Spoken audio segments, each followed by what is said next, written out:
Welcome to my channel. फिर मैं आपके सामने एक टॉपिक सर्वनाम लेकर आया हूं जो काफ़ी इम्पोर्टेंट है। इसका प्रकार को पूछता है, इसका प्रकार का डेफिनेशन जानना काफ़ी ज़रूरी है। इसीलिए मैं आपके सामने ये टॉपिक को लेकर थोड़ा सा डिस्कस करना चाहता हूं। परिभाषा इसका जानना ज़रूरी है कि सर्वनाम का प्रयोग किसके बदले में किया जाता है। तो सर्वनाम का प्रयोग संज्ञा के बदले में किया जाता है। इसका परिभाषा में देख लीजिए कि जिन शब्दों का प्रयोग संज्ञाओं के बदले में प्रयोग किया जाता है उसे सर्वनाम कहा जाता है। उसका प्रकार में से आपको जानना कि उसका कितने भेद होते हैं, तो उसका 6 भेद होते हैं। पुरुषवाचक सर्वनाम, निश्चयवाचक सर्वनाम, अनिश्चयवाचक सर्वनाम और क्या कहता है कि संबंधवाचक सर्वनाम, निजवाचक सर्वनाम और प्रश्नवाचक सर्वनाम।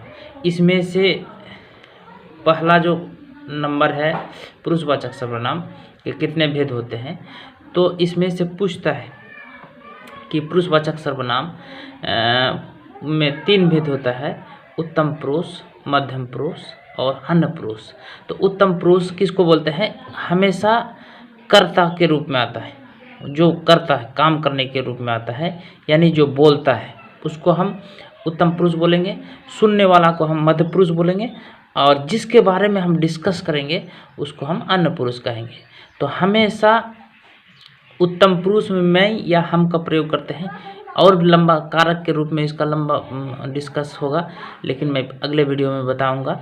तो इतना याद रखिए कि उत्तम पुरुष में मैं और हम का प्रयोग करते हैं, और जिसके साथ हम डिस्कस कर रहे हैं तुम, यानी छोटे के लिए तुम और बड़े के लिए आप का प्रयोग करते हैं, और अन्य जिसके बारे में हम डिस्कस करते हैं उसका प्रयोग यह, वह, ये, वो सब के लिए प्रयोग करते हैं। उसके बाद नंबर जो दूसरा में दिया है निश्चय। निश्चित का मतलब आप समझ ही रहे हैं।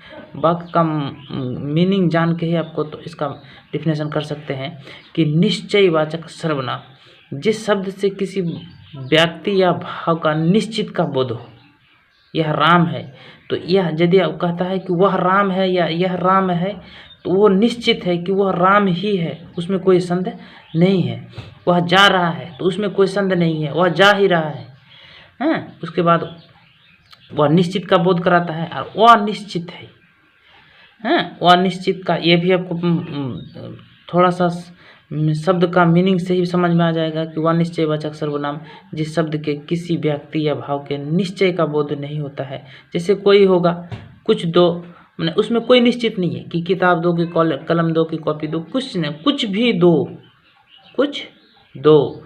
कोई होगा, दरवाज़ा में मान लीजिए कि आप घर के अंदर है, कोई घर के बाहर से आपका नॉक कर रहा है, खटखटा रहा है, दरवाज़ा खटखटा रहा है, तो फिर आप बोलिएगा किसी को, यदि आपको बगल में है तो आप क्या बोलिएगा? जाओ, दरवाज़ा कोई खटखटा रहा है। आपको कोई निश्चित का बोध नहीं करा रहा है, वह निश्चित का बोध कराता है। और उसका जो अगला पॉइंट है संबंधवाचक, तो संबंधवाचक से आपको संबंध का पता चलता है कि संबंधवाचक सर्वनाम है, इससे किसी संज्ञा या सर्वनाम का संबंध जोड़ता है। वह कौन है जो दरवाज़ा पर खड़ा है? वह कौन है जो दरवाज़ा पर खड़ा है? दरवाज़ा और उस आदमी के साथ संबंध जोड़ता है जो, ठीक है। और निजवाचक अपना का जो बोध होता है, अपना, मैं अभी चला जाऊंगा, जो निज का, अपने स्वयं के बारे में निजवाचक सर्वनाम किसे कहते हैं? ये स्वयं या निज का बोध होता है।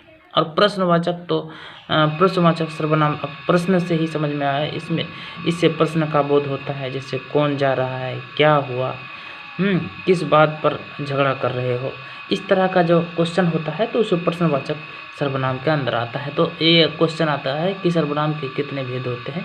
तो मैंने पिछले वीडियो में भी ट्रिक बताया था कि 5642 लास्ट में 5, तो उस हिसाब से यदि दूसरा नंबर में आता है तो इसका भेद आपको 6 आता है। ये ट्रिक के साथ भी आप याद कर सकते हैं। और इस तरह का जो इतना होता है, जितना भी भेद है, पुरुषवाचक, निश्चयवाचक, अनिश्चयवाचक, संबंधवाचक, निजवाचक, प्रश्नवाचक, सारा भेद को या आपको क्वेश्चन देख के ही पता चल जाना चाहिए कि ये किस तरह का सर्वनाम है। तो thank you for watching this video.